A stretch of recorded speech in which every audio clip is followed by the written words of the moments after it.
How we doing? How we doing? Oh, all right. So I looked at screen and seen Perth losing 3-0. Okay, now how did that go bad? Don't they just lose every game they ever play? Well, they weren't losing when they started. Well, yeah, they can't be losing before they kick off, but that's I kind don't of know. the rules of Pretty bad. football. They are pretty bad. It's 3-0. Yeah, that's true. Who are they playing? Turn this. Melbourne City, or Man City's Australian side. So they've got too much money and might potentially be cheating. Yeah, but they'll lose 4 in a row shortly. And make everybody's life better, except for mine. Oh God, don't even start me. So, he scored. He scored, yeah, but it messed up Super 6 quite violently, because every result has done this weekend, to be honest. Well, they've lost 2 that you'd expect them to win, haven't they? Yeah. They lost the Bournemouth last weekend. So, after four games so far this weekend, I have a grand total of 4 points. 4 Impressive points. as always. Yep. Because I said West Ham would beat Everton. They didn't. They're drawing in, didn't they? I said Fulham would win 2-1. They won 2-0. Yeah, they did, yes. I said Brighton would obviously, but Man City would beat Brighton, but that didn't happen. I said Liverpool would win 2-1. It was 2-0. And that's my 4 points. So, yeah. 2-2s. And who you got on it? Who's up next games then? Forest, Newcastle at 2 o'clock. 10 o'clock for you. And then Chelsea, Arsenal. Yeah, I'll be watching that tomorrow. Man, you were on at 2 o'clock as well, so. I've put Arsenal are going to beat Chelsea, and I'm not certain on that one. I think, well, they should. Chelsea are very, very open. I mean, they got a ball draw against Man U last weekend, didn't they? Well, yeah, that's true, but I don't know. It's everything's just a little bit all over the place in Premier League at the minute. Other than Liverpool.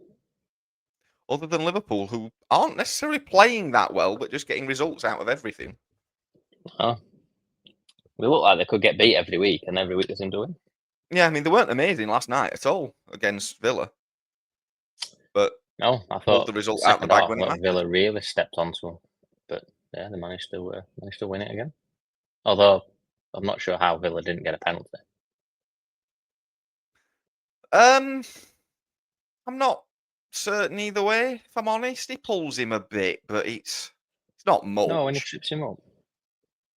Oh, that one. Yeah, that one probably is, to be fair. Yeah, that one's probably more. Liverpool got a free kick for him fouling Ollie Watkins.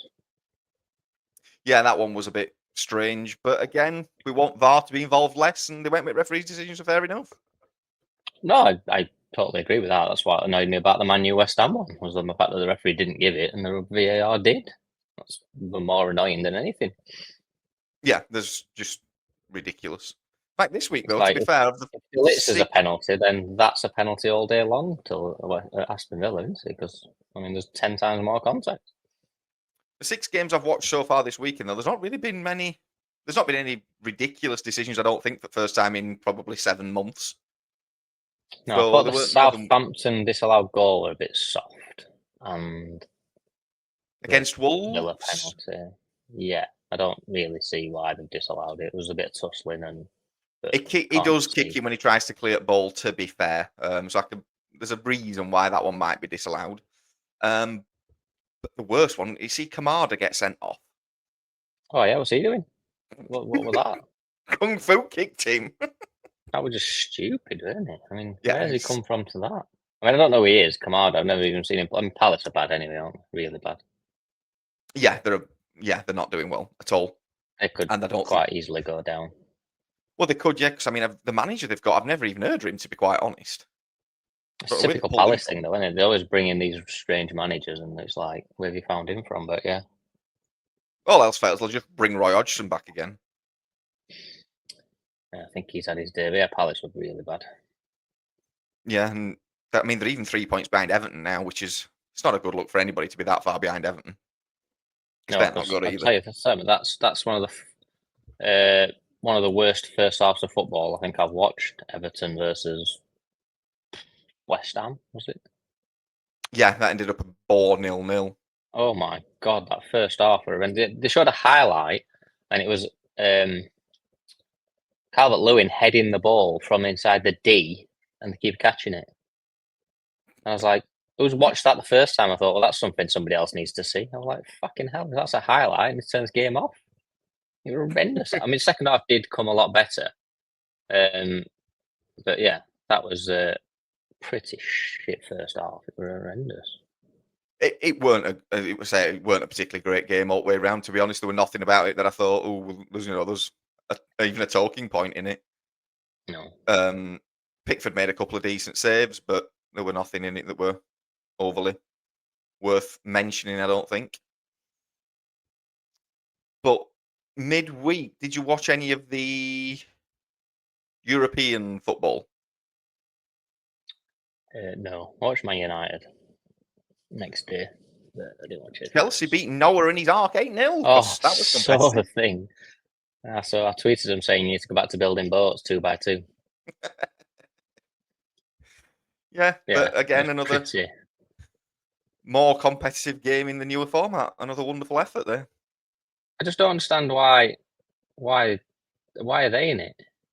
I don't know. I don't even know How who are they they? are. I don't even know where they're I from. mean, Chelsea are in the Conference League, aren't they? Yes. Yeah. So that's like League Two, basically. Pretty much, yeah. I mean, Noah. But in the end, aren't you making a really unbalanced tournament when you've got teams like Chelsea and then a man who builds I mean, boats? who are Chelsea going to play that's going to even give them a game? Usually Roma are in it or something, but I mean, even they're crap, aren't they? There will be some Italian teams and some Spanish teams in there somewhere, but as to Oh whether yeah, there's always teams you know, in, but I mean, they are pretty like the shit of the shit, aren't they? I mean, yeah, Chelsea top. Fuck it, yeah.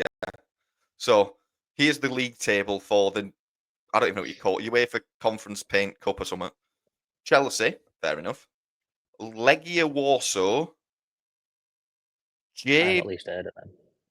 Bialystok. Don't know what that is. Don't know that. Rapid Vienna, Vitoria SC, Mhm. FC Heidenhelm, Shamrock Mhm. Rovers, and then Fiorentina are 8. So Shamrock Rovers, and that pub in Ireland.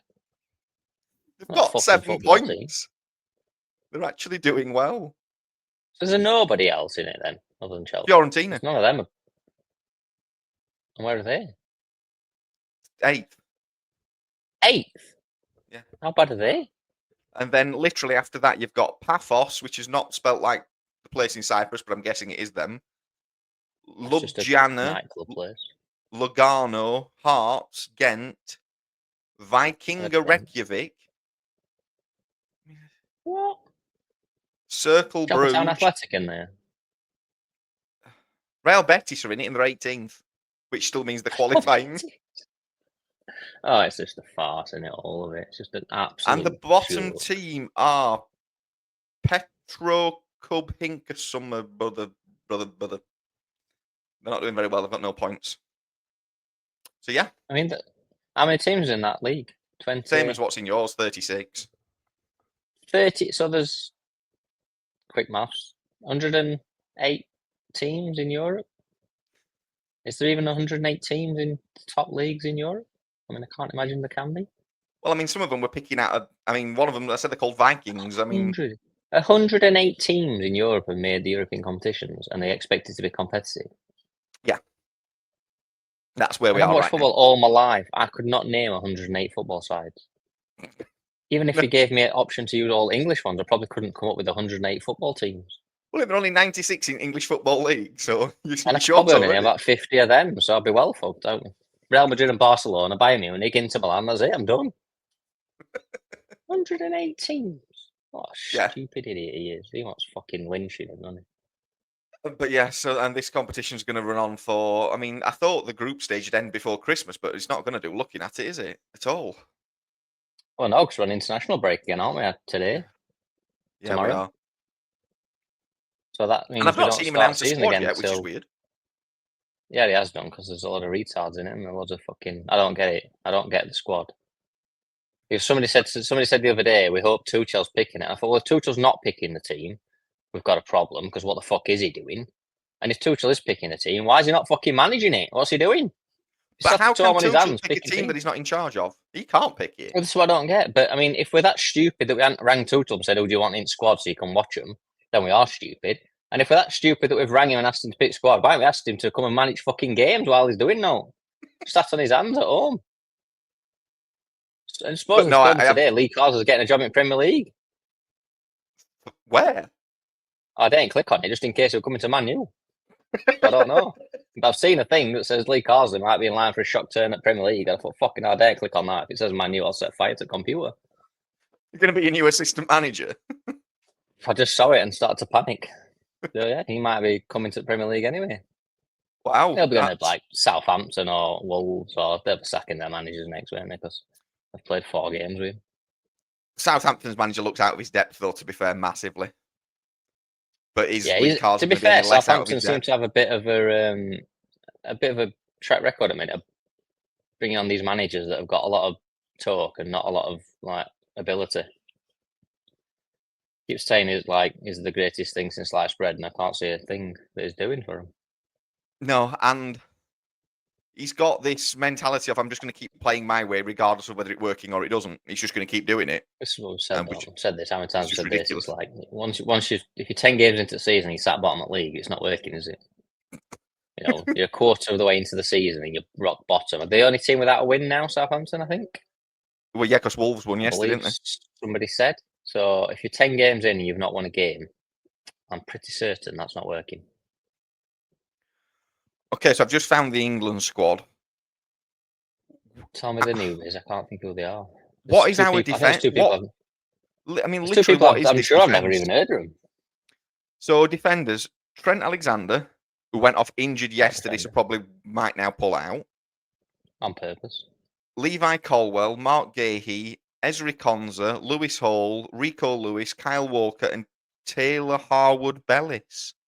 That's the one I'd never heard of. I don't know. Why? So Southampton are bottom of the Premier League, haven't won a game. Oh, does he play for Southampton? Yes. Oh, does he? How is that? I guessed at Chelsea because they've got every other player known to man. So I really didn't know he played for. They've got a minus 14 goal difference. Oh no, they have won a game. Apologies, Ipswich, the only team who have not won a game. But they've got a minus 14 goal difference. You're bottom of the Premier League. How have you got a defender from their club coming into an England squad? Because I've got an Irishman running fucking England team. Who's the striker? Well, forward as it called them. Madueke, midfield? Well, midfield's the same as always. There's no change in there. Oh, Curtis Jones is in. Morgan Gibbs White's still there. Angel Gomez is still there. Gibbs White. Thing is, he's put his players in. Has Morgan Gibbs White ever kicked a ball for England? Because is he going to play him or is he not going to bother? He's played twice in these 4 games. He has played. It's because I don't watch it, so I don't really know. Then forwards, Madueke, Grealish, Gordon, Kane, Saka, Watkins. Grealish? When's fucking Grealish last played a game of football? Don't know. Ain't got a goal or assist for about 9 months, has he? Oh, but then no, and then Carsley, part of the announcement said Tuchel's had no influence on the squad. So this is just Lee Carsley's squad. What is the point in this? Is this not the biggest far? Did you watch Gary Neville's podcast the other day? Not the most recent one, the one before with Glenn Hoddle on. I didn't watch it. I listened to it on way to work. Did you hear the bit when Glenn Hoddle said that when he got the England job, he had an interview, not an interview. He had what do they call it before a match when they do it is an interview, into pre-game interview or whatever you want to call it. Press conference. Press conference, that's the word. With Terry Venables, they both went out before the tournament into a press conference. Glenn Hoddle sat next to Terry Venables, and they'd already given Glenn Hoddle the job for after the tournament. It was such a farce. What the actual fuck is that? And so they wonder why we don't win shit. The FA doing this is not new. They've been doing it for donkey's years, just being shit. I mean, I've always said it for a bit of a joke, but I didn't know that had happened. I mean, how is that even a thing? Terry Venables run this tournament, but after you've finished, this guy's taking over, and he's going to come into press conference as well. Glenn Hoddle, like, it's the most uncomfortable I've ever been in my life. Like, will it be? The thing is, though, he was. I mean, we had no chance winning Euro '96 with that, did we? I mean, how was anyone? going to make it's just a car crash before we even got there. He was also he went and met the players though, didn't he? Once, I think it said. So it's all just a little bit ridiculous, if I'm honest. Oh, like, How fucking you hell, this has get been to going on that for sort of 30 years, decision? 40 years, 30 years. They're coming up 30 years Yeah. ago now. God, that's This is concerning. just. Well, it's more We've been concerned that we haven't got talking it right about in how 30 years. we've been talking about how bad England are for over 30 years, That is horrendous, isn't it? and it's not Just getting when any I heard it, better. I just thought, oh my God, how has that even become a thing? Yeah, and it's not. It's not going to get any better unless there's wholesale changes to the whole thing. The whole setup seems wrong. The whole way we picked a manager seems wrong. The whole way we. Total 2 minutes. It'll fall out with everybody at FA in no time at all. Mark my words. But even if As he soon as doesn't, is he not just going to they get don't fed like, up? as soon as he says something they don't agree with, like it'll just be all hell break loose. Then it'll be over in no time. Yeah, it's. But again, It's, qualifiers will start next year, and until then, I've no interest. To be quite honest, no, I don't I care. won't be Do what watching you it want. next weekend. I'll watch the highlights next morning. But yeah, I'll have no interest in what's happened because it's just a fucking cowboy league anyway. Innit? Did you talking of cow? Do you what Mourinho said about Turkey? No. So he said, nobody abroad wants to watch the Turkish league. Who wants to watch Turkish league abroad? He said, why should they see this? It's too grey, too dark, and it smells bad.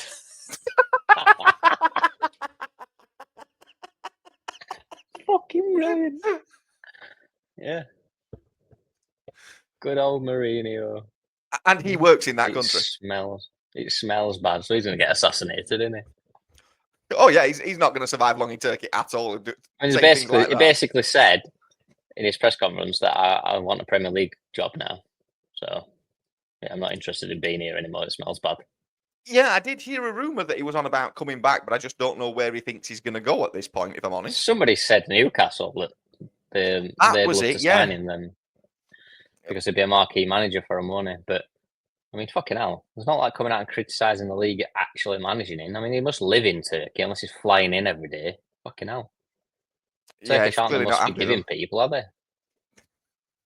Well, I mean, they set fire to their own stadiums when they're playing football matches. What are they going to do to manager? Yeah, that's not going to go down well at all. But It'd be a lost in Mourinho's never translation, cared. won't it? No, I won't give a shit, will they? And then old Mings, did you see Mings' attempt at picking the ball up inside his own area? I mean, what was he thinking? I mean, it serves him right for playing out from the back in that stupid way where the goalkeeper passes it to the defender and the defender passes it back to the goalkeeper and then he kicks it long. But I mean, why on earth would you use your hand there? I know we've had this conversation probably every week for 8 weeks, but what is the point of the goalkeeper passing it to him for him to pass it back? What do we achieve? I don't understand what we achieve. All we seem to achieve in my book is the fact that the attacking players can come closer to your box because they can come as close as they want up to the edge of the box before you kick it. And when you do boot it long, they're all on side because you've got 2 or 3 defenders as deep as the goal line waiting to receive the ball. So I've not understood the purpose to it at all. I can't get my head around it. How does he also not get booked or sent off? Is that not the most deliberate handball ever? Yeah, I mean, I'm sure the referee looked at it and thought, I pity the fool because what is he doing? I mean, when it happened, I looked at it and I thought, he's not just picked it up, has he? Oh, what's he picked it up for? And in fact, the goalkeeper tried to play it off and carry on. And I'm like, yeah, you're not getting away with that, mate. Clearly, you've just played the ball. But how does he not?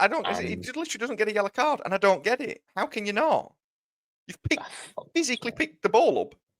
I'm sure the referee just thought, I don't even know what's happened here. Why has he done that? I mean, even his manager come out and said it's the most ridiculous thing I've ever seen. It's just. Like, And this is what dicking about with the ball at the back is now causing. Defenders don't even know what they're doing, and they think they're playing American football. I mean, Villa have been playing well, but Yeah. I think these midweek games are sort of getting to them a bit now. They're sort of happens with a lot struggling. of teams when they're not particularly used to European football and not built for it. Yeah, I mean, they played. I can't think who their number 4 is that played at back. Did you see him when Liverpool scored their second goal, it just ran into the net instead of going to Salah. Yeah. Salah's just running in on goal, and he's like running towards through the penalty spot. Salah's coming in like that, and instead of going across and cutting Salah off, he just keeps going into the net. So Salah just tucks it into the corner, and it's like, what was you planning to achieve there? Go and tackle the guy with the fucking ball. I think what he's doing is he's hoping that if he cuts it back across towards the far corner, he can intercept it, but it's just never going to work. I mean, if he squares that defender's not stopping it anyway, because there's 5 yard of goal for him to aim at. So just at least go and make him make the pass. Don't just run into. I mean, he's stood in back of his own net by the time Salah puts it in. So even if Salah had squared it, it would be behind goal line anyway. What are you going to do? I'm like, lost the mind. Too much travelling. Cabin pressure's gone to their head. Cabin pressure. Fucking unbelievable. Yeah, they've kind of fallen off the rails a little bit, haven't they? But there's a lot of teams doing it right now. I think Arsenal seem to have gone completely off the boil. Man City have lost 4 in a row. All Arsenal fans are on like Twitter going on about how good Arteta is still, and I just keep saying, what has he won? Just tell me what he's done that's so good. It's like, oh, you're all getting at Arteta because he's lost a few games. I'm like, I'm not getting it because he's lost a few games. I'm getting it because for 5 years he's won fuck all. That's why. Yeah. It's like it's just not working. Well, it's not seemed to be, does it? It's not getting very far. Trouble is, though, if you're I don't know, say a Manchester United fan, every other team around you is literally failing miserably, and you're still getting further behind. No, it's like when Max Verstappen's been not won a race since Miami, and then ends up 11 races later still scoring more points than his closest title rather. Isn't it? It's like, how was Lando not caught him in all that time? How are Man United not gathering some room on people here? We're just falling further and further behind. We're still at bottom half of the table, aren't we? That's what you get for playing your right back at number 10, though, let's be honest. Fucking hell. Yeah, hopefully that's all done with now, anyway. Rude's steering the ship steadily. Win today and we're all right. We'll be in a But then he's out of a job tomorrow morning? Well, I did wonder what's going to happen to him because he's not going to be assistant, I don't think, because I'm sure he's bringing an assistant with him. I mean, they must know by now because he starts tomorrow. So I'm guessing they know he's bringing because they've paid him all off. So Rude, I'm guessing, is out of a job. Maybe or will he go back to being striker coach like he was? Well, he weren't, were he? Oh, I thought he came in as 10 hours. No, he came in as 10 hours assistant. So he was a direct assistant to 10 hours. Right, okay. It was going to be Burnley manager. 10 hours called him supposedly and asked him to be his assistant. He took it, but he has said he'll take any role at Manchester United. So, I mean, if you're going to set on the striker coach, there's not many better to set on, is it, if he'll take the role? I mean, you've got 2 young strikers for him to work with, so if he'll take it, give him the job. Does he really have a lot to work with there in strikers, though, right now? No, but if you're going to have to work with someone, they might as well work with one of the best, don't they? Because what is Xerxes? I mean, literally, what is it? Considerably overweight. That's what he is. He looks like Wayne Rooney when he used to come back off the summer. I watched him the other day and I'm like, definitely overweight, that guy. I mean, he's got a good touch. He doesn't seem to have much pace. Everyone said he was quite quick, but he doesn't seem to have any pace. But if he's overweight, then he won't have, will he? But I'm not sure on him, mate. I'm definitely not sure. It's a bit. I mean, it's a bit early for him. He's only been there 2 months, but yeah, I'm not sure on him at all. I don't think he'll get many games under the new guy. Not with the type of football he wants to play. I mean, obviously, you were always going to get a new manager because everybody will take the job. But is he on a hiding to nothing before he even gets there? The squad's not good enough. The players are not good enough. I never said this. I said this. That's why I said sacking Ten Hag's just going to help no one. Because if he comes in, unless he sets off like a rocket ship and we win 7, 8 games on the bounce, as soon as he starts to lose, everyone's going to jump on him. And he's still got Rashford, he's still got Dalot, he's still got Luke Shaw, he's still got Maguire, he's still got Bruno, he's still got all these players that have sent every other manager under the bus because they just pack up when they don't get their own way. I just don't know how it's going to work, mate. I don't see it being the solution to the problem. And I said this for the second half. The best thing they could have done is got rid of those players and had a fresh start, then get rid of the manager and just throw another manager to the sword. So he's got a massive job to do. And is he, somebody will get it right somewhere, but will it be this decade or next? Yeah, I mean, for him to rebuild a decent squad now, it's probably going to be to the end of the decade because he's got to get out a lot of Yeah, dead wood, which you don't have the he's money got under to. FFP to just spend a load. I mean, if you can sell Anthony, He's if got you no can money. fool somebody into buying him, what are you going to get? 15, 20 million? 20, 25 million. He's got to get rid of Dallo. He's got to get rid of Lindelof. He's got to get rid of Maguire. He's got to get rid of Luke Shaw. That's a entire back four he's got to get rid of. He's got to get. I said before, personally, I think Bruno's about the time he went. Rashford's got to go. Anthony's got to go. So what's that? 8 players that have got to leave? And that's off the top of my head. There'll be somebody else. Probably Casemiro's time for him to be looking at Absolutely. moving on. So we've got 8 or 9 players there that need to go between now and the summer, end of the summer. You're not going to get rid of them all, but you've got to get rid of as many of them as you can. But if you're going to do that, you might as well kept Ten Hag to the end of the season because they're still going to be there, these players, to the end of the season, causing the problems they're causing. So unless you can get on top of them, then he's going to end up in 6 months' time. He's going to be in the same place Ten Hag were, probably staring down the barrel of getting sacked. And we've just wasted another manager. Yeah. But as I said, to get all them players out, the amount of money you're going to lose, granted, I know it frees up cash in terms of available cash to spend, but you're going to lose that much money on all of them. It's ridiculous. I mean, you'd be lucky to get We back spent so half of much what money you on people. spent.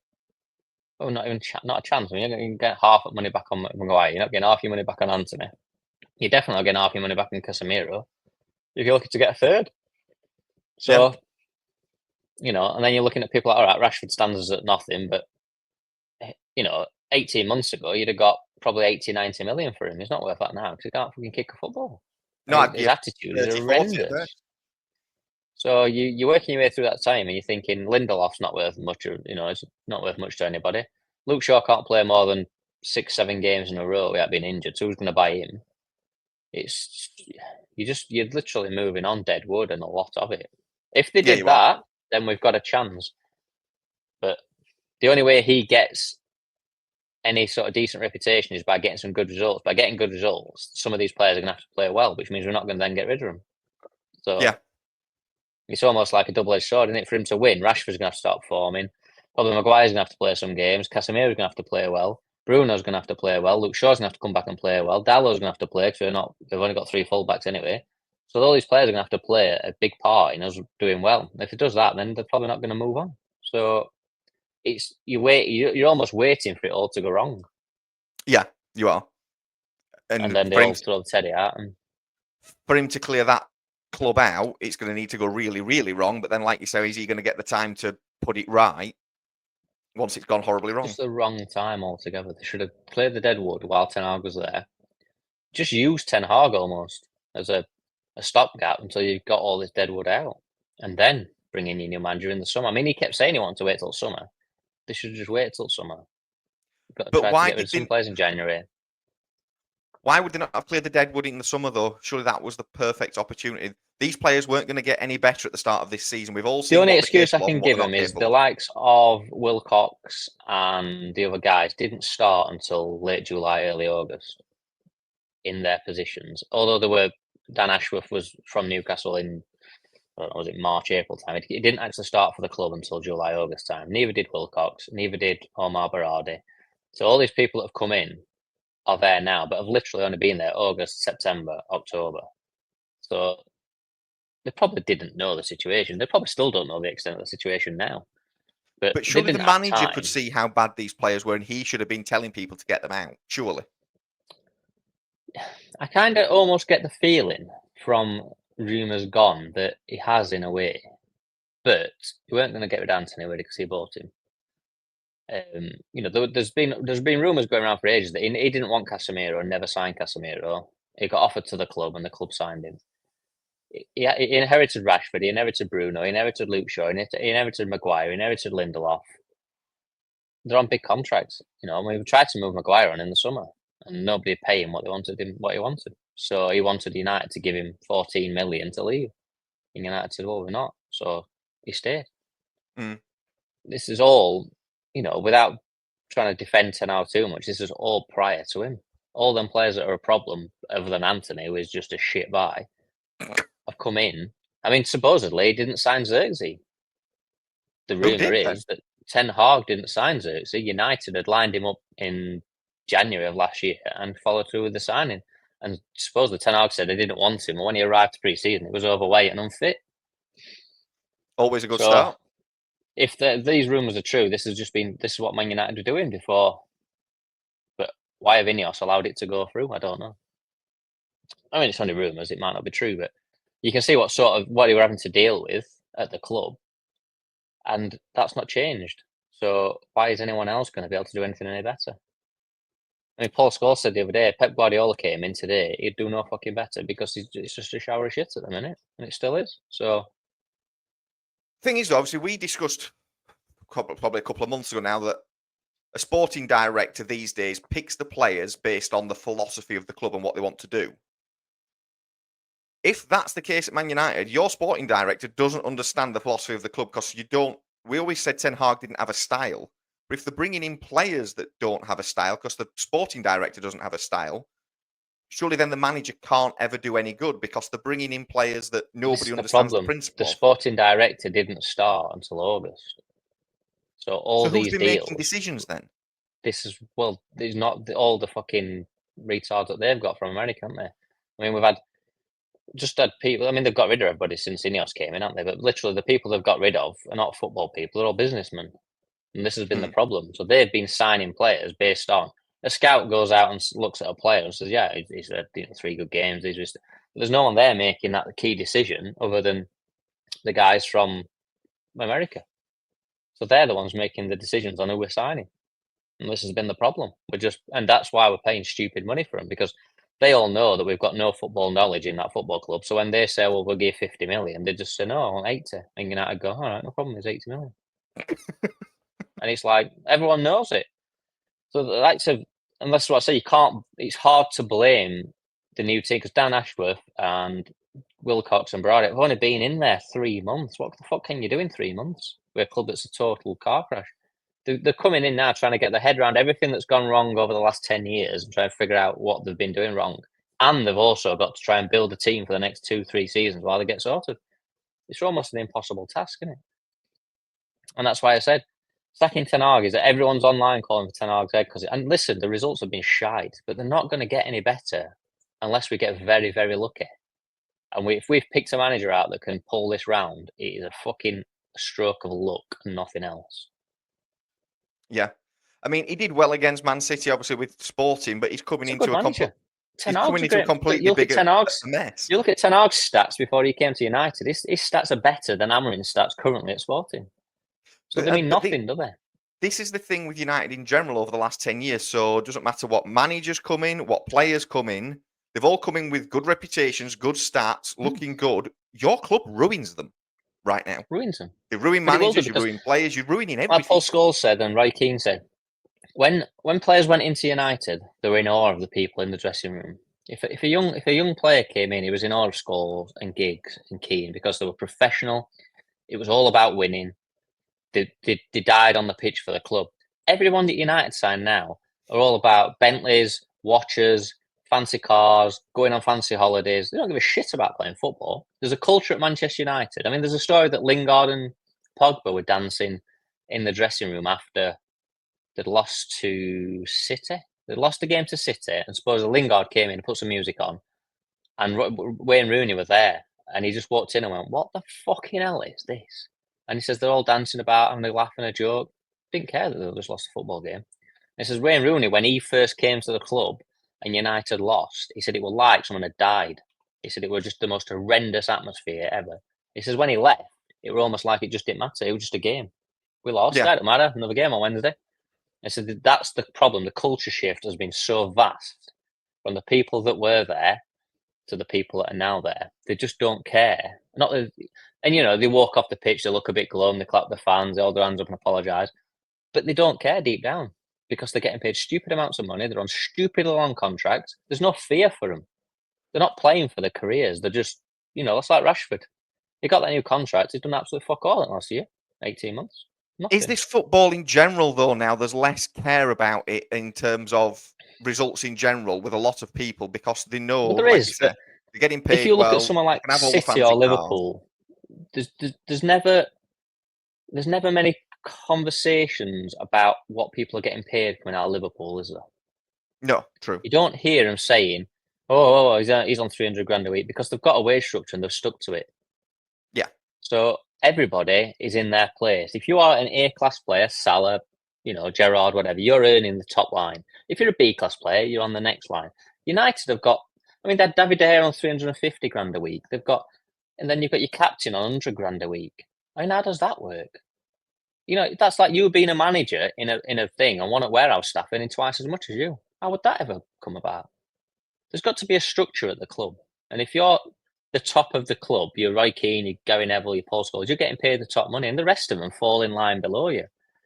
They're just basically saying to the players, how much money do you want to come to the club? And if they say 350 grand a week, they say, there you go, have it. And then all the other players look at it and think, well, hold on a minute, he's just coming on 350 grand a week and I'm 180 grand a week. Right, well, I'm doing fuck all now until I get what he gets. So it just causes absolute mayhem. There's just no structure at all to what they're doing. And until they get rid of these players on this massive, I showed you wage list the other day, what they're getting paid. They're fucking scary, mate. Absolutely frightening what they're paying some of them players. And most of them don't play or can't play. But then how do you get out of that as a situation? Because you're stuck now, aren't you? Because they've got You're just contracts. running contracts down, yeah. That's what I'm saying. You're running contracts down and you're paying people now for the next 2 to 3 years to get rid of them. That's why getting rid of Ten Hag to me was just a false dawn. This guy is going to come in. It'll go exactly as we think it's going to go. It'll get a new manager bounce. We'll get a good few results. Things will be going fine. Everyone will have a smile on the face. Everyone will play well. We'll get. I do think he's got more about him as a style of play than Ten Hag did. So we may see a change in style.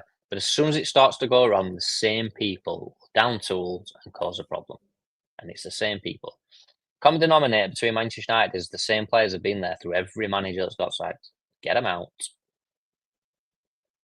Yeah, well, but I don't know how you get them out, though. How can you? Nobody's going to buy them because they're performing that badly. They've got long contracts, so they're not going to walk away from a great contract at Manchester United, because who would? So how do you get rid of them?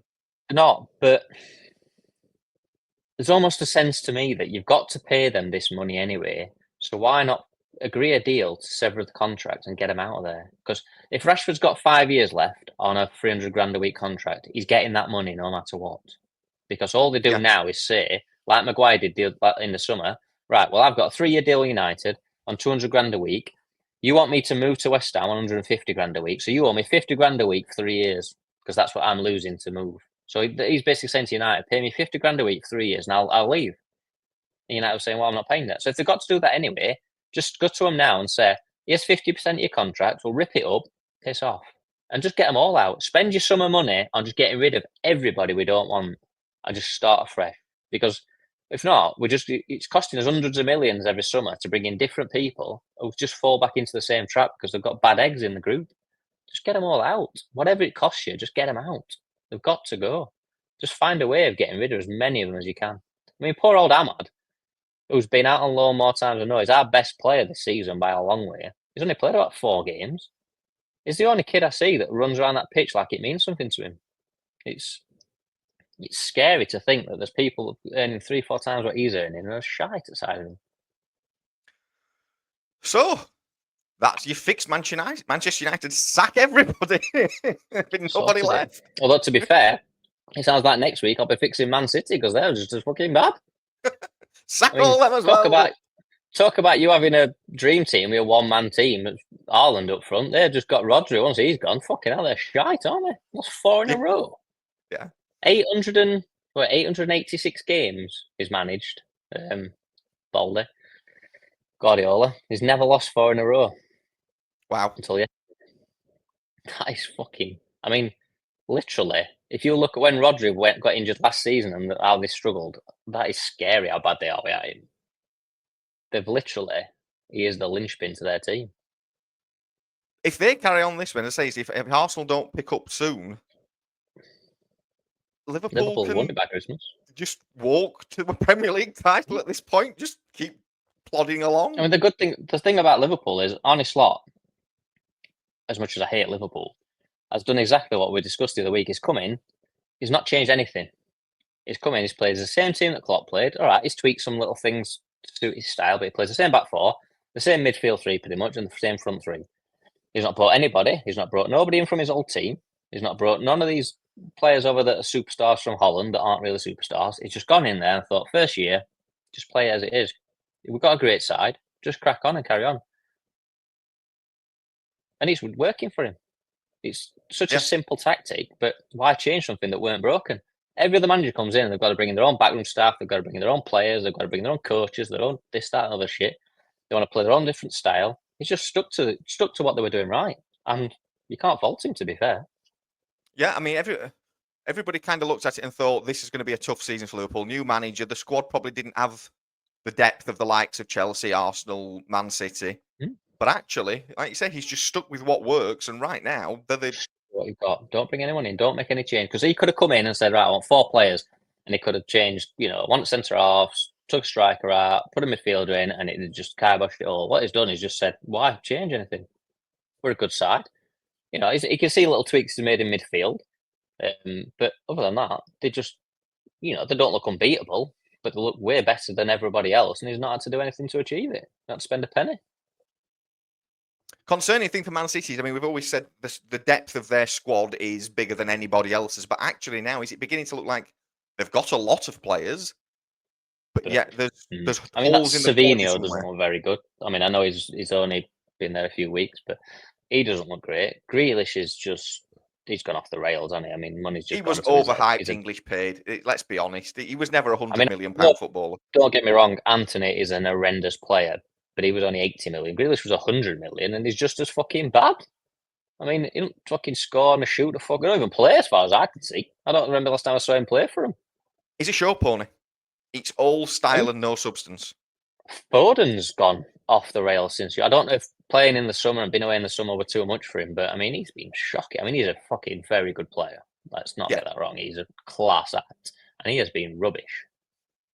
But there's a lot of them come back from the Euros that's not done particularly well. I know it's Spain, but Bellingham's apparently having a horrendous season out in Spain. There's quite a lot, I think, that have come back from the summer, and it's just not the seasons. They're just taking a while to get into it, I think. Too soon for them to come back. I mean, then we went to the final. What did they have? 2.5 weeks before they were back in training? I mean, I know I'm not for all this moaning about be careful, you're beginning to sound like you sympathise with footballers here. Sound like Martin Keown. But if you're going to have an end of season, you've got to have a proper end of season still, haven't you? I mean, it was fair. I only talk about My New because obviously I know about it, but Fergie said they always had to have 4 weeks off no matter what. No matter when they came back, after they went to tournament, they had to have 4 weeks off. And you kind of see sense in it because you've rushed these players back and they're not ready to come back. They haven't had enough downtime to then regenerate before they've had to start. I mean, basically what they've done is they've gone away on holiday but kept training because there's no point having 2 weeks off and losing your fitness to then try and get it back 2 weeks later because that's just going to be hell, isn't it? So they basically just carried on training through the holiday just to keep the fitness up. So they've not had a break at all, have they? No. So they're paying for it now, I think. I mean, it's no excuse to Man United because I don't think any of our players played at Euros, did they? Luke Shaw. But he's now not played ever since. No. So. He played about 4 minutes, didn't he? And he's fucked anyway. And still not back this weekend. I don't think he'll be back all season at this rate. Well, they reckon he's fit. I mean, he trained yesterday, Friday, whenever it were. Anyway, in full training, him and Malacia. And everyone's saying, ironic now, new managers come in, Luke Shaw's fit, Malacia's fit. They're all coming back to fitness. But, God, he's pathetic, him. I mean, he just needs to be stopping getting paid. Well, that was a very, very long-winded rant about Man United and the problems that you've got. So, yeah. Well, anybody's at the club's listening, he's fixed it for you. There you go. Problem solved. Just give me a bell. I'll come on as a consultant. I've got a bit of time on my hands at the minute. I'll tell you something. The best teams in the Premier League at the minute are Fulham, Brentford and Bournemouth. Which is just crazy. They're brilliant. Totally crazy. Absolutely. If them 3 teams, I mean, Brentford played Bournemouth, didn't they? They were a brilliant game. 3-2. I mean, they don't do a lot of defending between them, but fucking hell, it's exciting to watch. They play decent football, attacking football. They've got some quality. What's that? Semenya, is it Semenya for Bournemouth? He's fucking unbelievable, isn't he? Smith Rowe and Pereira for Fulham. I mean, they're just unbelievable. I mean, Smith Rowe Pereira used to play 2, but got disallowed. Yeah, we got rid of him because he wasn't good enough. And Smith Rowe looks brilliant. Since he left Arsenal, he's really coming on leaps and bounds.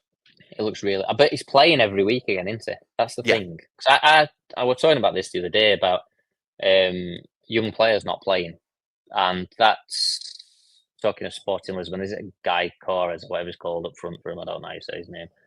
So he was at Brighton. He sold from Brighton to Coventry for £1 million, and then left Coventry, went to Sporting, and they're now saying that he's the best striker in Europe, and Amorim will bring him to United. Whether he will or not, I don't know, but he's got there because he's been playing football every week. He's not yeah. gone to a big club and sat on their bench waiting for a chance. He's gone to Coventry, Brighton, and Sporting Lisbon to play football. And by playing football, he's developing into a great player. Smith Rowe and Pereira from Man United. I mean, Pereira's currently playing for Fulham as good as anyone in Man United's midfield. He'd get in our midfield right now, and he's a Man United player. We brought him through our academy.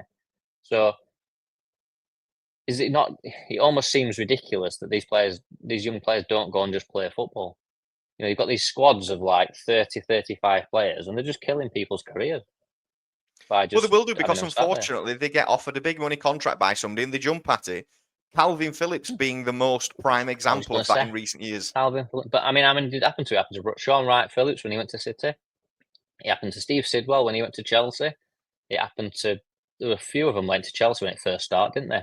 I mean, they I just think it's happened to Grealish disappeared. as well. I think at Aston Villa he's a brilliant player, but I think the Grealish, move to definitely City's just not done him any favours.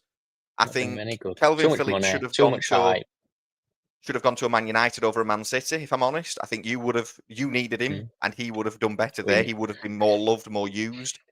I think mm, Grealish would have been better at a Liverpool or Tottenham because again he would have been the bigger star. Whereas in Man mm. City he falls into the group of there's a lot of stars.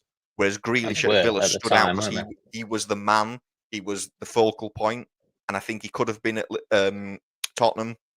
It could have But been you to a look at certain degree at Grealish now and you Liverpool. think he'd be miles better off back at Villa, wouldn't he? You look at how Absolutely. Villa play. Look Yep. at the Villa's team. I mean, all right, they're struggling at the minute. They're struggling with Europe in the midweek. They're just struggling to play Saturday, Wednesday, Saturday. They just can't get their head around it. But they're still a good side. Grealish back in that team is playing every week in a good side that are going to challenge for top four, challenge for probably an FA Cup or a League Cup at some point in the next couple of years. He'd be a lot better back there than he is at Yeah. City, just doing nothing, just But advertising unfortunately, Gucci products and it's the modern world of football, isn't it? They see the big money, they see the flashing lights, they see the glory of Man City or whoever it may be, Real Madrid, and they run to it. just go. I mean, Which you you could, understand, I suppose. If you're a yeah, footballer, then that's what it's all about, isn't it? You know, you can say you play for Real Madrid, but it's almost like a false economy, isn't it? Yeah, you played for Real Madrid. Well, you didn't really play for Real Madrid, did you? You went and signed for him. You sat on the bench for 3 years, and then you got loaned out to another club, and then you got sold. but Is that it's really not an what achievement? football was. This is a modern thing. Steven Gerrard got offered contracts by everybody Mm, from Real Madrid to Chelsea to Manchester United and went, no, I play for Liverpool. I'm quite happy. Roy yeah. Keane came to Manchester United, Roy stayed Keane, there Paul till the end of Scholes, his, Ryan you Giggs, know, uh, Frank Lampard, John Terry. Patrick Vieira came to Arsenal, Yeah, stayed there till the end. there's Emmanuel loads of them. Petit. You've got all Yeah, these players, but now there's loads everybody of just them. jumps at the chance to move. There's no It's almost. I loyalty mean, anymore. There's you look at no the desire to amount of build players that have something. played for Arsenal, Liverpool, and Chelsea, and it's like, why are you moving around between them sides? It's almost like just stick to your guns and stay with who you play for and fight. If you're good enough to play for Arsenal, if you're not good enough to play for Arsenal, you're not good enough to play for Liverpool or Chelsea, and vice versa. So, you know, when to move from one to the other is just false economy. It just don't work because whatever. I mean, it's like Sancho. I mean, he's fallen out with Chelsea manager now, isn't he? He's because he's not getting played. But And he you've said said for that months he's got an attitude problem, and he won't. it was He bound to won't. happen. He won't play for Chelsea. He won't. He'll play for Chelsea again if the manager changes. But under this manager, he won't play for Chelsea now. They'll just keep putting him on as a sub. He'll get odd game in this, but he'll not play. He'll not be a starter for Chelsea because his attitude's wrong and it's gone. He's already lost it. I mean, they're not even technically signed him yet. They're not signing him till summer. He's only on loan. I mean, that's a very typical Chelsea move, though, isn't it? They loan somebody with an obligation to buy. I mean, Obligation to he buy. might be So shit, but we've got to technically, buy him. it's November. It doesn't sign for him until July, and they already don't want him. But they don't have a choice, And it's which is not just like he's the type of ridiculous. player where you think, well, he'll get over it, he'll get his head down, he'll come back in a month's time, and he'll be a different player. He won't. He won't No. give a shit now because he'll have a massive contract. He's living in London. He doesn't give a monkeys. Well, no, because He'll just disappear now. he proved that with Ten Hag. He was going to be stubborn till the end. He was never going to apologise. He was always just going to hold out and say, "Well, I'm getting my contract. I'm getting my money. I'm not bothered." And that's what he'll do. So I mean, he's done for. Chelsea are done for now because they've got a. I don't know what they've got to pay for him. 15 million have they got to pay for him? But it's 15 million. They might as well just set fire to, plus whatever they're But paying again, in the that's contract. what did you pay for him? 80. Oh yeah, we'll have paid 70 or 80 million for him, won't we? That's another 60 million just out drained. You're just throwing good Oh, money after bad. honestly, he's the only saving grace for Man United is they've got a global support that's bringing money in, but it doesn't last forever, does it? You can't just keep. I mean, they reckon that we were very close on financial fair play this season, which means next season we're fucked because we've got no money. Because if we're close now, we're going to be close again next season. So we've basically got what we make as profit plus what we sell the players for. And although we've got some high value players, we're not going to get anywhere near from what we need to get from to replace them like for like. You sell No, Rashford and you need to buy a left winger, you're going to get, you'll be looking to get 40 million for Rashford. You're not going to get buy much these days for 40 million. no, you're So looking at you're going to 70, be 80. buying, you're going to be buying young players again, which is going to need 12, 18 months to get them blooded in. So you've got 2 years. There's still heartache for me, unless this manager has got a rabbit out and out that he can pull that nobody's seen coming, and I just don't see it. And that's why I said 10 hour going is not the answer to the problem at all. But we'll see. But It all speaking of starts people tomorrow. that are running out of money, Brazil last week, Williams are now screwed because they've got no money left. Okay, now. Oh, have they got no money left? Well, they're not going to have a lot, seen as 3 massive crashes last week. I mean, And they've had caviar on the sandwiches for the last 6 months, haven't they? So that'll have done a lot Colapinto of binned budgeting. it. Albon binned it in qualifying, then Colapinto binned it again in the race. That was 3 massive crashes in one day, actually. I mean, the start of the season, we're not enough cars to finish the season, so they're not going to have enough cars to finish the season now because they've been writing them off left and centre, haven't they? And they were big ones as well. They're not just little repair jobs, they're massive. I mean, to be fair, there was a few big ones, weren't there? I mean, there weren't many small crashes, were there? I mean, even the only people that had small crashes then went on and had bigger crashes later in the race. You're almost like, I'm not getting that done here.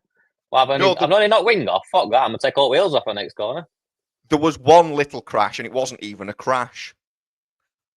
Lance Stroll just deciding to drive into a sand pit beach. What was that? I mean, come on, right? It's almost like he's heard us and thinks, well, fuck him, I'm just going to be stupid. I mean, he crashes in a straight line for a start. Now, okay, it was very wet. Maybe he locked a wheel up, got it onto curb, whatever. It happens. I get that. So he spins off. Why on earth does he go left and not right? I mean, what the fuck is he doing? I mean, did you hear the guy on the radio? Told him to reverse. Bring it back to the pitch. Bring it back to wherever they were supposed to be going to. Bring it back. We'll sort it out. Blah blah blah.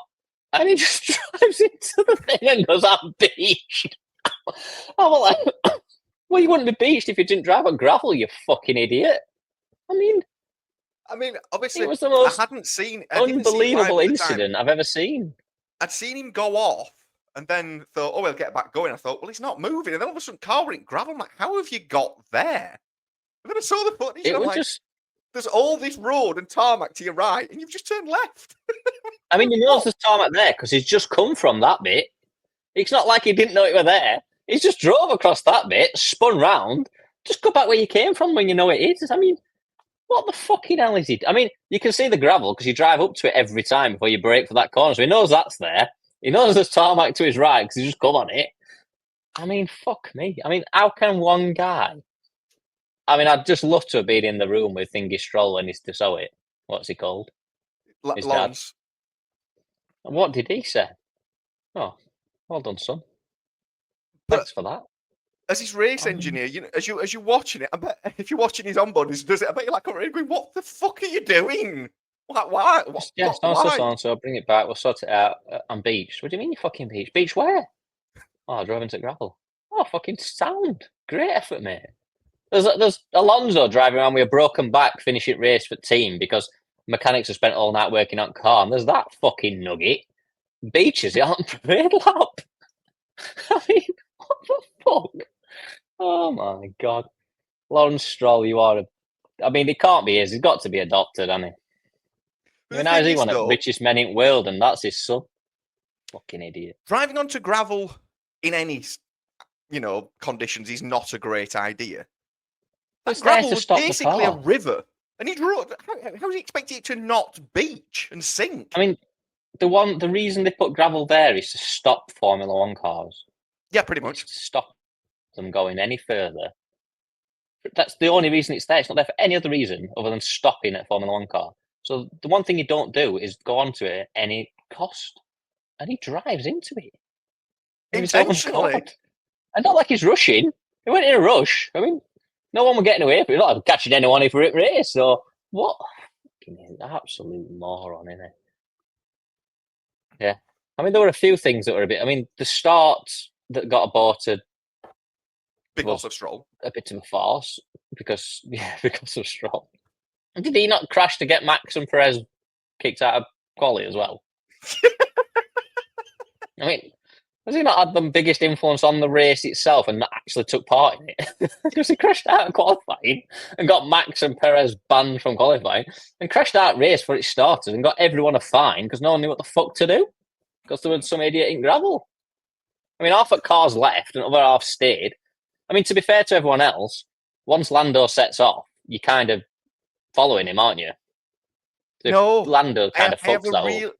I have a real problem with that. That basically they find Lando and everybody else. They kind of went, "Oh, it's follow my leader." No, if he jumps off a cliff, do they all follow him? No, you know the rules. I don't know move. Well, I suppose so. Yeah, and if Lando don't know the rules, they don't know the rules. I just think once he goes, you do follow him. But and I also have a proper issue with how they've handled that.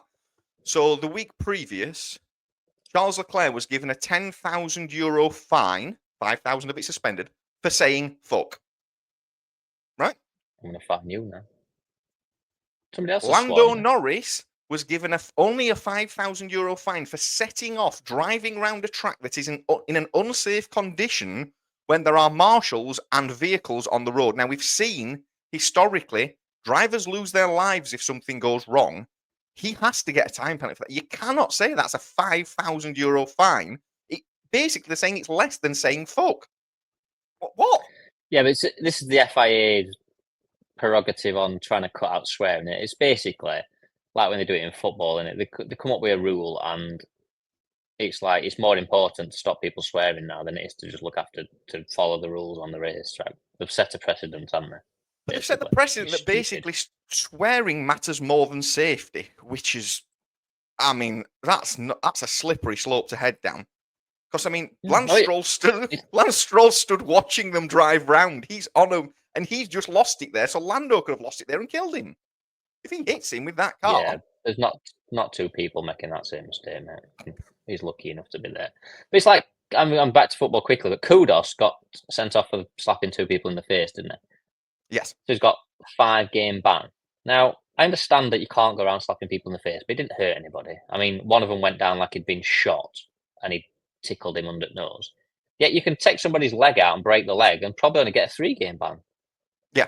It's the same thing, isn't it? I understand that you can't be raising your hands to people, but did he actually do anything wrong? Did he hurt anyone? No. If I break somebody's leg, I'm getting a 3-game ban. Well, I could have ended his career.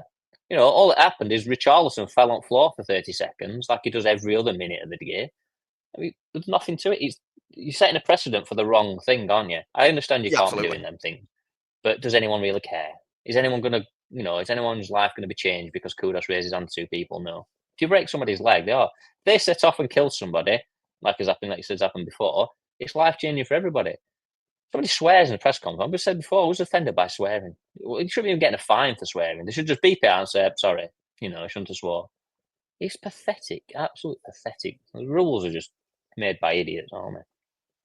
Well, yeah, but that one I just found so backwards that we've prioritised the importance of language over the importance of safety on a racetrack what is a very wet racetrack. Because it ticks boxes, doesn't it? It ticks boxes because there's all the do-gooders online say, oh, good, they're doing really well, they're stopping swearing. Not stopping swearing, all they're doing is fining people for swearing. It's like charging you for a carrier bag at supermarket. It doesn't stop anyone using them. Turtles are still dying in sea. You're just paying 30p to kill them now. It's not fucking any different, is it? It's the same, isn't it? Not fucking done. Nobody walks out with all the shopping under their arms like this, do they? They still get a bag. You just paid 30p to kill turtle. It's fucking stupid. Absolutely. You've just fucking turned stupid people rules. buying a plastic bag into basically being a hired hitman. That's what they're doing. Yeah. You're killing turtles. It's 30p. That turtle's all right now. At least it'll die with 30p in his pocket. I mean, what the fuck? In its Idiots. pocket. Absolute morons. Oh, I didn't know turtles had pockets, but fair enough. Wow. They got them special suits on. Oh, But it's yeah, just so mental, innit? going back to Brazil though, Max's drive. Wow, that is. Oh, yeah. Yeah. It's probably the greatest drive of his career. Yeah. I mean, Hamilton said it, didn't it? I mean, Hamilton's drive was in the dry, though, wasn't it? In 20, was it 21? 21, yeah. 21? 21. It was in the dry, wasn't it? So Yeah. I would say it's less of an achievement. And I think Hamilton agreed with that, didn't he? We spoke about like people taking the initiative and winning things. I said about as Lando missed it, as Leclerc missed it, and these younger drivers taking. Max just showed there how you win a title. Yeah. Because everything went against him. And I don't like Max. I don't want him to win, but you can't take away from him what he did that day to go and win that title because it's done now. It's done. I mean, you said it was done and dusted before that. It's definitely done and dusted that, 100%. And he showed Lando how you win because Lando didn't have an answer to him, and nobody else did on that grid. Most of them couldn't keep it on fucking track. Never mind try and win. It's quite And funny. he just scintillated him, wasn't At one point towards the end of the race, Charles Leclerc asked his race engineer, "Should we go for fastest lap? What's the time?" And his engineer just said, "Don't bother." he? Oh yeah, don't bother. Yeah, well, it's like 3 seconds difference. It was like he was 1.2 seconds a lap faster than anybody at one point, and so they just said, "Just don't bother. It's not worth it. Forget it." 17 fastest laps out of 19 or something. Yeah. Where it's something stupid. He would just. But what happened, right? And you'll know this better than me because I'm not an avid Formula 1 fan. Why did they not use full wet tyres? At one point, everyone was on the radio saying, George started it, I think, it needs to be red flagged, it needs to be red flagged. But it's on Inters. Put the fucking wet tyres on. I've said this. Oh, I what's the said this point at in the having point them? watching the race. I mean, Charles Leclerc come in for a pit stop and put Inters back on, and you couldn't see more than 5 foot in front of you for rain. I'm like, put fucking wet tyres on, you moron. That's what they're there for, surely. They don't work. Is the long and short of it. It's a tyre that So doesn't should we work. just stop carrying them around the world then? Thousands and thousands and thousands of miles. I mean, how many wet tyres? I mean, I'm sure they don't take a lot, but if you think how many teams there is and how many wet tyres they must carry with them, should we just leave them at two home? sets per car per weekend. So that's 4 sets and there's 20 teams. So that's 80 sets of tyres. I mean, they're not going to be light, are they? 80 sets of tyres are lugging around the world every time. Weigh about 25 kilos, if not more, per tyre. As soon as they put wet tyres on, they red flag it. So you might as well just do away with them, haven't you?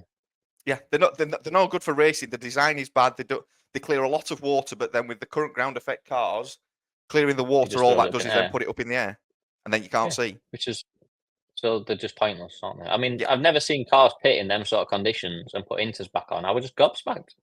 Last thing you want a boat, not fucking slicks. Get full wets on. To me, when it's that wet, before granted, it's the crash in the end of Colapinto that red flags it. But the FIA should mandate you're all on wets before we red flag it. But granted, at the minute, they can't do that because the wet tyre doesn't work and there's too much spray and you wouldn't see past your own nose. So we're going to get red flagged either way. But it's my issue with it was... Are they saying that... Because they talked about having enclosed wheels, didn't they? Or yeah, it doesn't work. Over the wheel. Doesn't work. It doesn't work. They've tested it. They spent millions and millions on it. They've spent 18 months doing it. They put it on. Ferrari tested it for them, I think, at Maranello, and it just didn't change anything. There was still water flying everywhere. Oh, fantastic. But the problem I had with it is you've got cars driving around on a track that is clearly needs wet tyres, but everybody's refusing to put them on while saying it's too dangerous. Now, to me, those two don't add up. George was the first one who went, it's too wet, it needs to be red flagged. And I looked down, he's got green Inters on. I'm like, well, go and put wets on there. At least try to stay on the track. But to me, we've got to build a wet tyre that is suitable, and then say, before we red flag it, if you're on wet... But even if it's not suitable, you can't complain that the track needs to be red flagged if you're not even on the most extreme tyre for the thing. It's all right, the spray, but the spray is one thing. Keeping the car on the track is the main thing. You've not Yeah. even got. There's only 4 things that keep you on the track, and they're each in each corner, and they're made of rubber. So if you've not got the right ones on, you've got less of a chance of staying on the track. I mean, Lance Oh, Stroll absolutely. wouldn't have stayed on no matter what he got. If he'd have got a jet ski, he'd have still crashed. But just you can't complain that it's not suitable and drive around on intermediate tyres. It's just fucking stupid. And then pit and still have the audacity to go back out on inters and then complain. I'm like, FIA, and it just makes no sense at all. What are they doing? And it just turned into people goal hanging for a red flag, which is what in the end got Max, Ocon, and Gasly to the front, which is fine. They've understood the situation It better than happens, everybody else. doesn't it?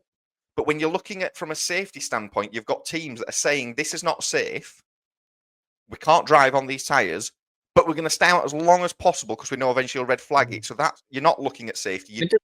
I know it's a totally different sport. Is it MotoGP where they call it a wet race, don't they? And you have to come in and put wet tyres on. They'd be better off just having one wet tyre and Yes, saying, it would. right, wet race, I need to be on wet tyres, and that's it. And you stay on them until we declare it a dry race, and you can go back onto slicks. Problem is though with F1 is you need something in the middle because from a full wet tyre to a full dry tyre, the conditions within that are far too much. A wet tyre wouldn't work on a slightly damp track. So if you get to the point where a dry tyre won't work, a wet tyre wouldn't work either because it's that crossover in the middle, which is where intermediate came from in the first place. Because the wet tyre wouldn't Yeah. work and the dry tyre wouldn't work. You'd have people just putting it in a wall or doing a Lance Stroll and parking it in a beach. Missing the wall, still managing to be out of the race. Crash. Yeah. And who resurfaced the track? Was it the local gangs or something? Because what the fuck was that job done? I mean, Jesus Christ. I mean, Rotherham Council are pretty bad, but my fucking God, that was unbelievable. Like a roller coaster. They actually came very close to breaking Fernando Alonso in half. Alonso's back. I mean, how many races has he been in? 400, did he say? Something ridiculous like that, yeah. And 300 he odd, I nearly think. died at Brazil because the track had been resurfaced. I mean, what the fuck? Who did that? I'm guessing they forgot to roll the tarmac and just laid it with Did they shovels. just go with cheapest quote. You know, when you get like a load of quotes, it's like 1.2 million, 1.3 million, 400,000. Oh, he can do it. And he just laid down some tarmac and fucked off. Did it in a day. I mean, fucking hell. Unbelievable. Yeah. I've never known resurfacing something make it worse. I mean, granted, in F1, it can make the grip less because the oil's still coming out of the tarmac Yeah, and because things. the oil comes out of the But tarmac, and making when it it rains as bounce well. beyond that is no, that was ridiculous. They're going to have to redo that for next season. It won't resurfacing again because that's. I mean, it's a good track. I like Brazil. It is an awesome exciting track. It's a great race. When you look at like some of the other tracks we've been to, like when you go to Monaco or what was the other week, where it was just a procession. It's just boring. It's Singapore. Oh crap, man! Yeah, Singapore tends to be a little bit. It's that's a great race, and the fact that you always get changing conditions nearly every year. There's a bit of cloud cover or a bit of rain, or there's always something happening in there. It's a fantastic race, but it's the old school race again, isn't it? We're back to gravel traps, grass and gravel traps right up to the end of the track, so you can't be running. There's none of this. A very little time deleted for going over the track limits, because if you go over the track limits, you tend to be in the shit, don't you? So it's back to old school racing tracks, isn't it? So it was class. Oh, absolutely. And the weather again, a great equalizer. The weather shows you who the good drivers are. I mean, unfortunately, the weather did take too much of an impact on the race, didn't it? It was a little bit extreme because of. I like it when it rains because it makes the race, like when it rained. Was it Germany when Vettel crashed and Hamilton came through and won? And it just rained on like 2 corners basically, and it just threw something in there. It is so good, but I think the weather just had a little bit too much of an impact on the race for some, especially for some people. I mean, I said all the young drivers were looking really good, and I don't think anyone finished, did they? Did everyone crash out? Behrman finished, but I'm not sure how. That was more luck than judgment because he was on a lot of grass. A lot. I think he hit a lot of the time. That last corner, it's not the last corner, is it? But it's technically the last corner. I mean, he must have just not known it was there. Sat nav just told him to keep going straight on because he just kept straight down that banking, and every time you looked at him, he was coming back up grass. But the funniest one was, the fact he's engineer, so you do realise there's a left turn there, mate, don't you? Because you seem to keep missing it. The funniest one was, though, we panned to Behrman being in a field, and then there was just Zhao behind him in the same field. They just need. Oh dear, they've both gone, haven't they, Zhao and Bottas? Yeah, so I mean, Zhao was back. We knew Zhao was gone anyway because Hulkenberg was coming in. You were never going to keep him. He is fundamentally one of the worst drivers I've seen in Formula One in the last 20 years. He's worse than Logan Sargent.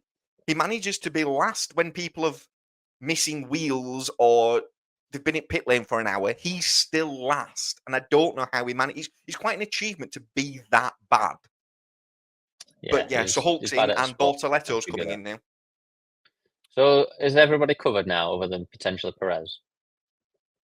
In theory, I'll say this with a pinch of salt, the grid is set. In theory. Contractually. Perez is definitely getting sacked. Yeah, contractually, the grid is set. Did you see the rumour about Hamilton possibly not starting the season with Ferrari? Oh, yeah, but there's also been a rumour that he's not finishing the season at Mercedes as well, so... Well, yeah, but he fueled that by a very cryptic message on the radio, didn't it? I don't even think his engineer understood, or even he understood. If that was his last chance to perform, it's a shame it wasn't better or something. Oh, right, okay. Yeah, I'm off. I'm not sure what all that means.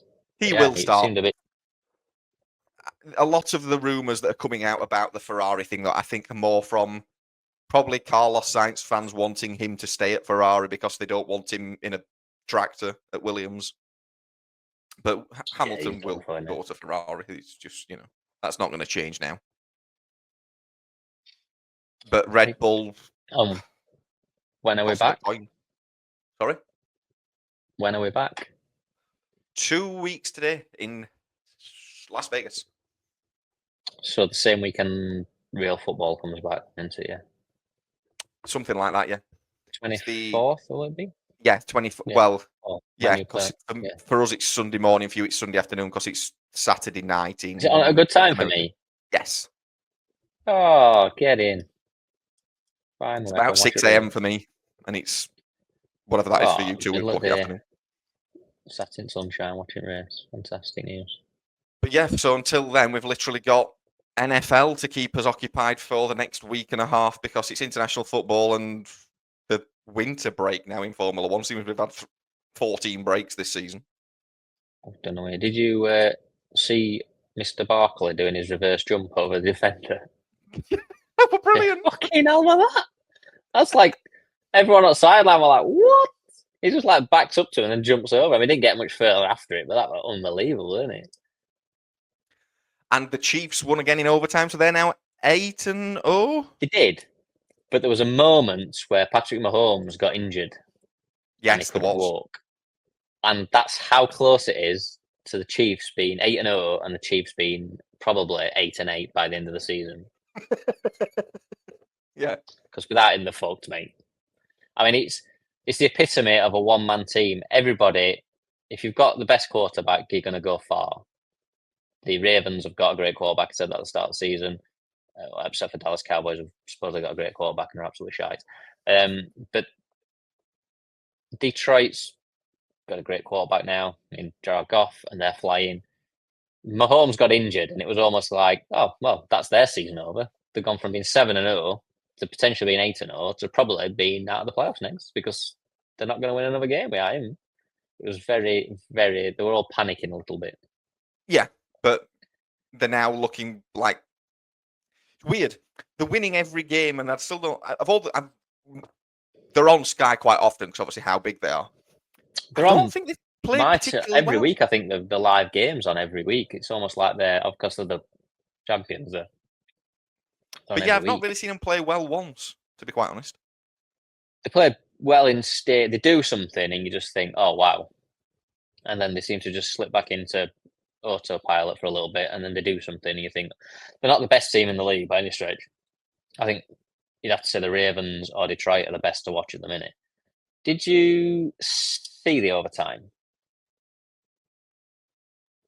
I have watched it, yeah, but it was a few days ago and my brain's failing me.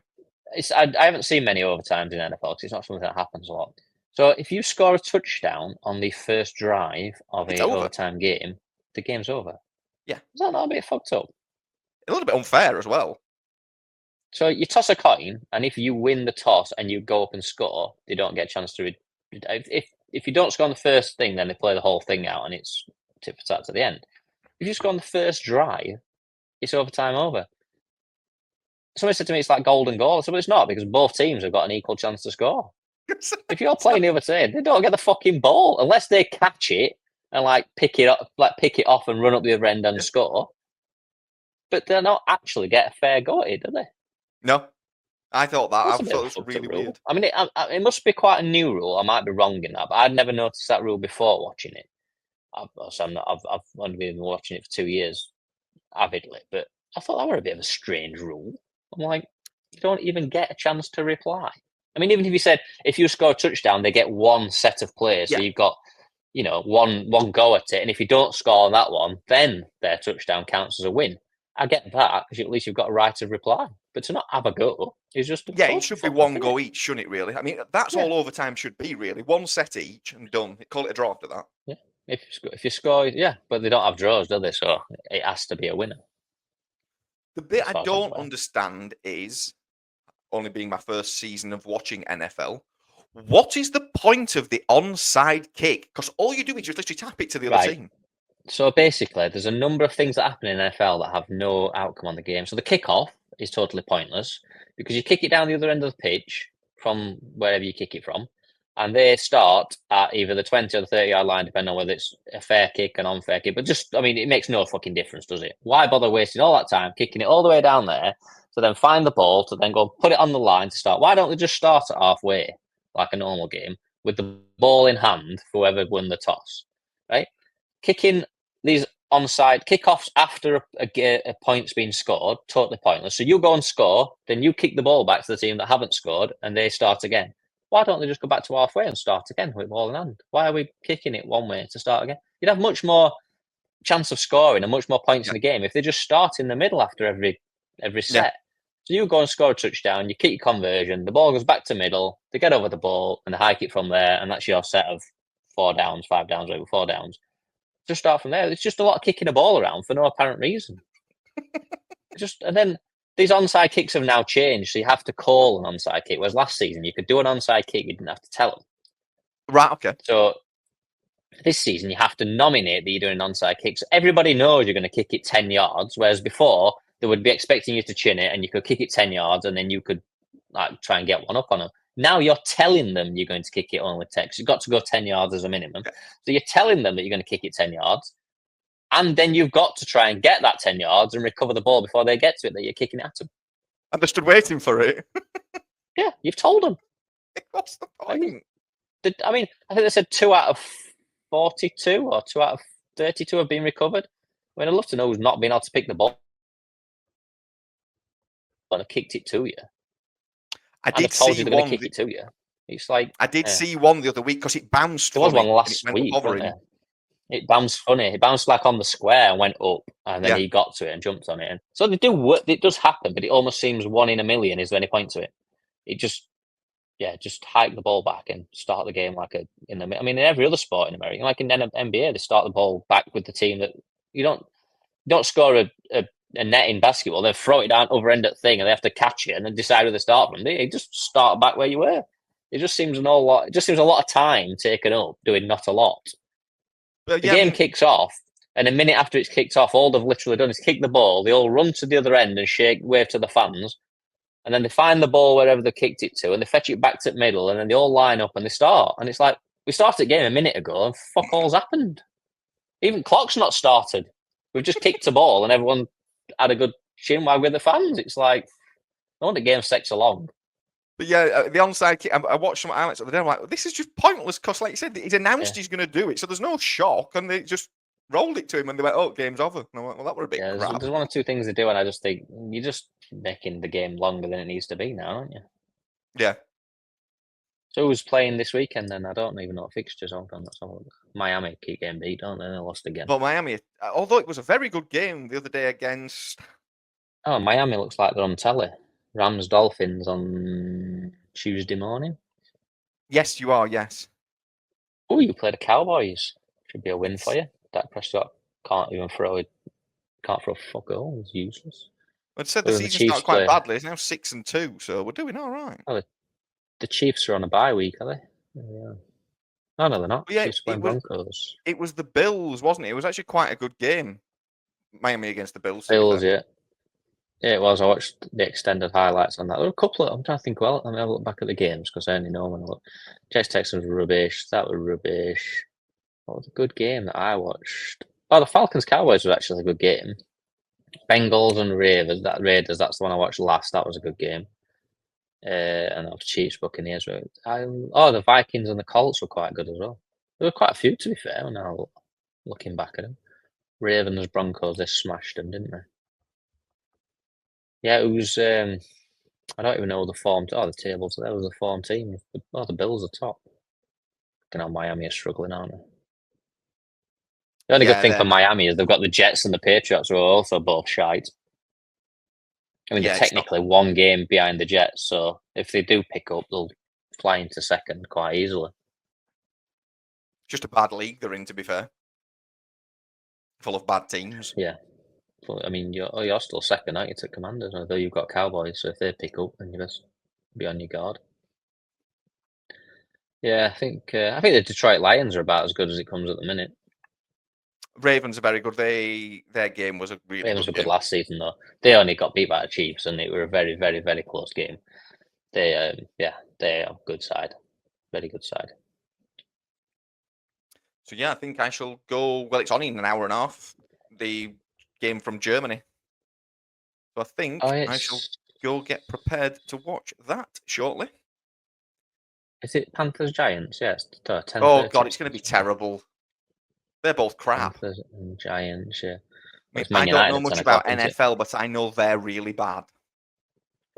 Yes, Man United are on against Leicester. You've not got that game, have you? You got Newcastle or somebody? Yeah, Newcastle, Forest. Yeah, Forest are well, aren't they? So yeah, watch that and happy days.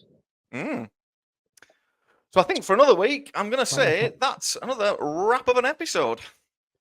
Call it a day. So I shall Come on, man. speak to you later on. See you later.